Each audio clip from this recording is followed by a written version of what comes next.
For as long as my species can remember, we were slaves. Not in any way you're probably thinking. We were never chained, never given collars, never forced into cages. No, instead we were merely forced to provide anything another species wanted from us. Not because we were physically weak. We're one of the most physically powerful races in the galaxy. Not for the lack of military might. We have one of the largest fleets anyone has ever seen. Not for any of the dozen reasons you might think of. No, we were slaves because of our physiology. When we do something we know is wrong, it directly affects our nervous system. Most of the time, it's small, just a twinge in the back of all three of our heads. But when we're thinking of a lie, our nervous system goes into overdrive, causing splitting headaches. And if we actually go through with it, we pass out at best. Somehow, possibly because of the need to formulate it, lying to us is more painful than killing someone if we have a reason. Now, you can probably guess how easy this makes us to use. Can you fix our ship? Of course we can. Can you install a planet cracker onto this civilian transport if we promise not to hurt anyone with it? Sure we can. Sounds challenging. Do you need payment?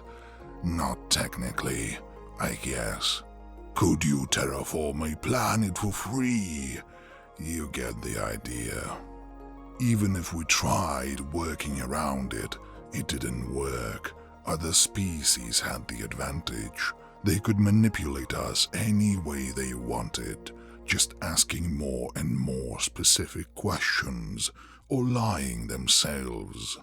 It got so bad, we were considering a no-communication policy, complete blackout and destruction of any ships to enter the system, because even destroying an entire ship was less painful to us than lying, as long as we justified it.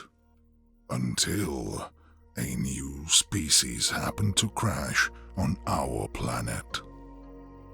A red-haired human walked next to what looked like a four-armed, three-headed bear centaur, twice his height, looking around in awe as a herd of technicians began work taking apart and refitting his ship, several new engines being hauled in to replace the partially melted hunks of metal that were once his.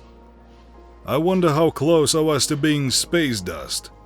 In exactly 13 hours, your core would have reached its theoretical limit. If the schematics we scanned are correct, you wouldn't have even known you were dead when it happened.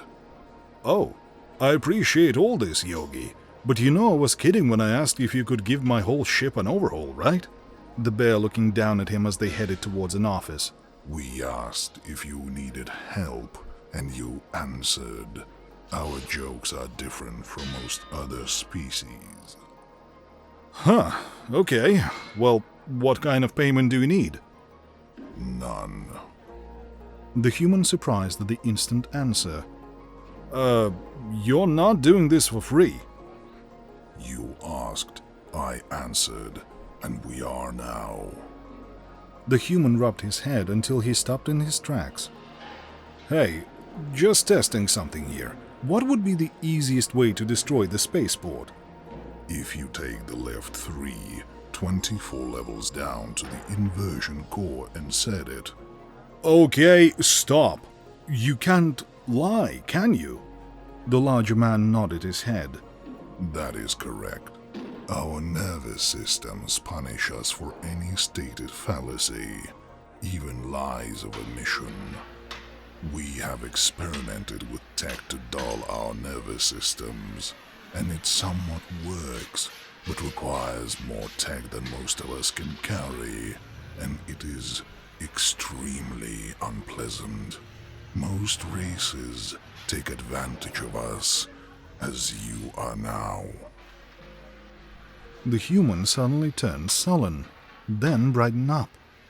So, all you need to do is dull your nervous system, right? Yes.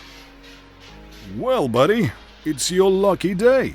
Not only do I have something to pay you with on board, I think our species gonna become best friends. So, mere months after these humans achieved faster than light travel, they made their first interstellar friends, and we gained a much more insulting but welcome reputation among the other species as drunken liars, though the humans still maintain we're the most honest people out here.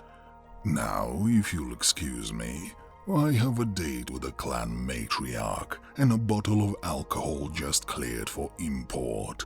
The humans call it Everclear.